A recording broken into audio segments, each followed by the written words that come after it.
මං අද හදන්න යන්නේ රසම රස ටිම්මාලු කරියක්. මම මේකට එකතු කරගන්නවා ලූණු ටිකක්, තක්කාලි ගෙඩියක් දෙකක්, හමු මිරිස් කරල් දෙක තුනක්, කරපිංච ටිකක් මේකට එකතු කරගන්නවා.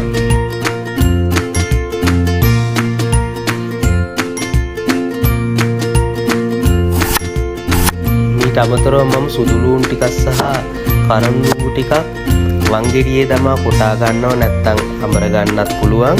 මේ සඳහා ඔයගොල්ලන්ට අවශ්‍ය ප්‍රමාණයට සුදු ලූණු සහ කරඳ බුංගු එකතු කරගන්න පුළුවන්. ඉන්පසු මම මේ විදිහට ඇතලියක් ලිපේ තබා මේකට තෙල් ටිකක් දමා ලූණු ටික එකතු කර මිරිස් කුඩු, කහ කුඩු, ගම් මිරිස් කුඩු ටිකක්, ලුණු කුඩු 3-5 කුඩු ටිකක් එකතු කරගන්නවා.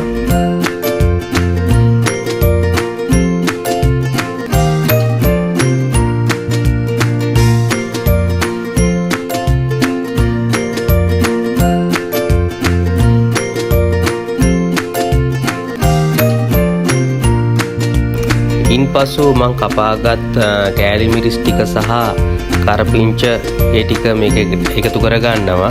ඉන්පසු මම මේකට තක්කාලි ටික එකතු කරගන්නවා. අමතරව අපි කොටාගත් සුදු ලූණු ටික සහ කරඳ බුංගු ටික මේකට එකතු කරගන්නවා. ඊට පස්සේ මම මේකේ සැමන් එකේ වතුර ටික මේකකට එකතු කරගන්නවා. ඔයගොල්ලන්ට කැමති නම් ඒක එකතු කරගන්න පුළුවන්, නැත්නම් එකතු කරගන්න නැතුව ඉන්න පුළුවන්.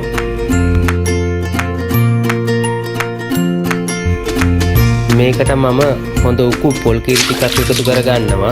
මේකට අප ටිකක් එකතු කරගන්නවා නම් හොඳයි, මොකද රසය වැඩි. අපිට ඊට අමතරව මේකට කරාබු නැටි දෙක තුනක් කුරුඳු කෑල්ලක් එකතු කරගන්න පුළුවන් සුවඳ ගහන්න. දැන් මම මේක හොඳට තැම්බෙන්න තියනවා. දැනටත් මේක සුවඳ හොඳට එනවා. ඕනම දෙයක් දැන් උනත් කන්න පුළුවන්.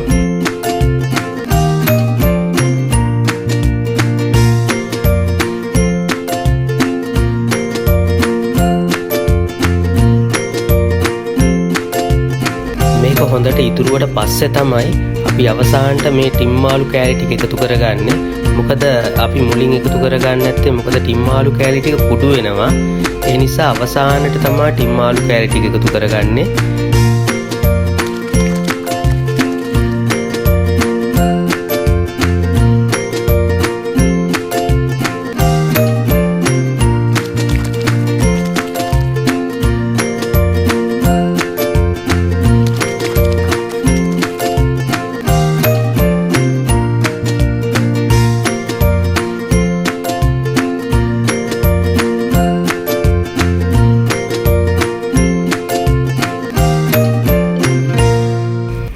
මේ හොද්ද හරිමම රසයි, හරිම සුවඳයි.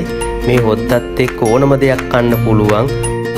රොටි, පාන් ඕනම දෙයක් කන්න පුළුවන්. හරිම රසයි මේ හොද්ද. ඔයාලත් මේ හොද්ද මේ විදිහට හදලා බලන්න.